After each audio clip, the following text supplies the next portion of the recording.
अस्सलाम वालेकुम, welcome to cartoon journey channel. प्यारे बच्चों, आज हमारी कहानी का नाम है चूटी का गुरूर।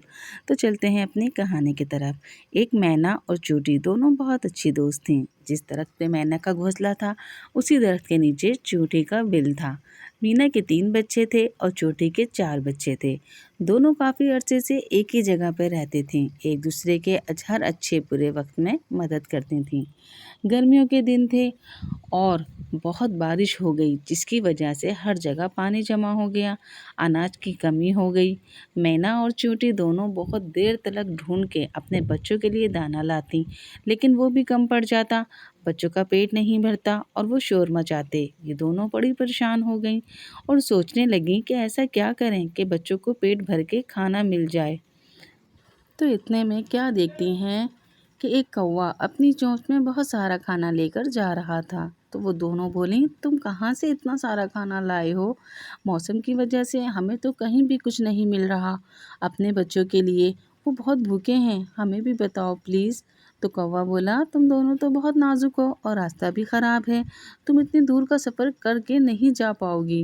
वो दोनों कहती हैं, हम ज़रूर जाएंगे अपने बच्चों के लिए, हमें बताओ तो फिर कौवा बोलता है कि ये खाना मैं दूसरे गांव से लाया हूँ, जो नदी के पार है। काफ़ी दूर है, लेकिन वहाँ बहुत अनाज है। मैंने 2 हफ्ते का ले आया हूँ। जब तक मौसम ठीक होगा तब तक मेरा ये अनाज चलेगा। तुम लोग भी ज़्यादा जमा करके ले आओ। चलो अब मैं जाता हूँ, मेरे बच्चे मेरा इंतज़ार कर रहे होंगे। आज तो मैं बहुत पेट भर के खाना खाऊंगा और अपने बच्चों को भी खिलाऊंगा। और ये कहकर कौवा चला जाता है। मीना और चूंटी बहुत खुश होती हैं ये खबर सुन के और फैसला करती हैं कि हम भी जाएंगे वहाँ। और फिर अपने बच्चों को कहती हैं कि हमारे पास जो थोड़ा बहुत अनाज है वो हम तुम सबको देकर जा रहे हैं। थोड़ा थोड़ा खाना, हम बहुत सारा खाना लेकर आएंगे। बच्चे बहुत खुश हो जाते हैं और कहते हैं, आप दोनों जाओ, हम इंतज़ार करेंगे। बहुत सारा खाना लाना हमारे लिए। फिर मैना और चूटी सफ़र पे निकल जाती हैं। रास्ता बहुत लंबा और मुश्किल है। मीना थक जाती है तो थोड़ा आराम करती है। फिर चोटी से कहती है, तुम मेरे पैरों पर बैठ जाओ और उड़ाकर ले जाऊंगी, हम जल्दी पहुंच जाएंगे। चोटी दिल में सोचती है, ये मुझे कमज़ोर समझकर एहसान कर रही है, मैं इसका एहसान कभी भी नहीं लूँगी। और मैना को कहती है, नहीं, मैं तो बिल्कुल भी नहीं थकी, मैं तो वैसे भी मोटी हो गई हूँ। मैं तो वॉक कर रही हूँ। और फिर आगे जाके बहुत सारा गोबर पड़ा होता है। मीना कहती है, आओ उड़ाकर ले जाऊँ, तुम डूब जाओगी। तो फिर चूंटी गुरूर में कहती है, नो थैंक्स, मैं चली जाऊँगी। ये कह के आगे बढ़ती है तो गोबर में डूब जाती है। तो मीना उसको खींच के निकालती है तो कहती है, मैं तो मेहंदी लगा रही थी, बहुत टाइम से नहीं लगाई। फिर मीना को बहुत गुस्सा आता है, लेकिन दोस्ती की वजह से चुप हो जाती है। थोड़ा आगे जाकर बहुत सारे कांटे आते हैं। मीना फिर कहती है, तुम यहाँ फंस जाओगी, आ जाओ मेरे पैरों पर। लेकिन चूटी फिर गुरूर में कहती है, तुम्हारा एहसान नहीं चाहिए। और आगे बढ़ जाती है तो कान में कांटा फंस जाता है तो चीखती है। फिर मीना आकर निकालती है तो चूटी कहती है, वो तो मैंने कान नहीं सिले थे ना, तो मैं कान सिलवा रही थी ताकि टॉप्स पहन सकूं। फिर थोड़ा आगे जाते हैं तो नदी आ जाती है। मीना कहती है, देखो चूटी, तुमने सारे सफ़र में मेरी एक नहीं सुनी। अब ये नदी बहुत गहरी है, ज़िद मत करो और मेरे पैरों पर बैठ जाओ, हम अनाज लेकर जल्दी घर पहुंच जाएंगे। तो उस पर चूटी कहती है, मुझे सब पता है, तुम मुझ पे एहसान करके मेरे बच्चों के सामने मुझे शर्मिंदा करना चाहती हो, कि उनको ये लगे कि उनकी माँ ने उनके लिए कोई मेहनत नहीं की। सब तुमने किया है, तुम जाओ यहाँ से, मैं खुद आ जाऊँगी। मीना कहती है, तुम कितना गलत सोचती हो, ऐसी कोई बात नहीं, तुम बहनों जैसी हो मेरी। लेकिन अगर तुम इस गरूर में रहना चाहती हो तो ठीक है, मैं जा रही हूँ। ये मुश्किल सफ़र तुम खुद पार करके आना। चींटी कहती है, हाँ हाँ जाओ। और मैना नदी पार करके गांव से अनाज लेके वापस चली जाती है।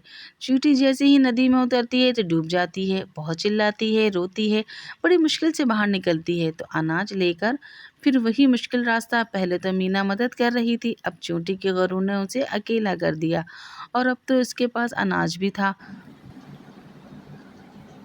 वो वापस नदी में उतरती है तो डूबते हुए गिरते पड़ते किनारे पर पहुंचती है। आधा अनाज नदी में बह जाता है, फिर आगे कांटों में फंस जाती है, मुश्किल से जख्मी होकर निकलती है। फिर गोबर और फिर आगे लंबा सफ़र। भूखी प्यासी गिरते पड़ते वो जब घर पहुंचती है तो अनाज भी नहीं बचता, सब रास्ते में थोड़ा थोड़ा करके गिर जाता है। देखती है तो बिल में उसके बच्चे भी नहीं होते। वो बहुत रोती है कि इतने दिन मुझे सफ़र में गुजर गए, लगता है भूख से मेरे बच्चे मर गए। इसकी इनकी आवाज़ सुनकर मीना घोंसले से निकलती है और इसके पास आती है और कहती है, चूंटी तुम क्यों रो रही हो? वो अपने सफ़र की कहानी सुनाती है और माफ़ी मांगती है कि अगर मैं तुम्हारी बात मान लेती तो मेरे पास अनाज भी होता और मेरे बच्चे भी ज़िंदा होते। तो मीना आवाज़ लगाती है तो उसके बच्चे उसके बिल में से निकलकर बाहर आ जाते हैं। जब चूटी अपने बच्चों को देखती है तो बहुत खुश होती है और बच्चों को बहुत प्यार करती है। उन बच्चे दाना खा रहे होते हैं और माँ को देखते भागते हुए आते हैं। चूटी बहुत खुश होती है, मैना से माफ़ी मांगती है कि मैं गरूर में आ गई थी, अपना सब कुछ खो दिया था, मैना मुझे माफ़ कर दो। और मैना उसको माफ़ कर देती है और अनाज भी देती है और कहती है, मैं ज़्यादा लाई थी, ये आधा तुम रख लो। वो दोनों हंसी खुशी रहने लगते हैं। तो देखा प्यारे बच्चों, गरूर करना और किसी का एहसान ना मानना हमें कितना बड़ा नुकसान देता है। हमें भी अपनी ज़िंदगी में ऐसा कोई काम नहीं करना चाहिए जो हमें नुकसान दे। तो प्यारे बच्चों, हमारी कहानी आपको कैसी लगी कमेंट्स में ज़रूर बताइएगा। हम आपसे दोबारा मिलेंगे एक नई कहानी के साथ। हमारे चैनल को लाइक सब्सक्राइब करना मत भूलिएगा।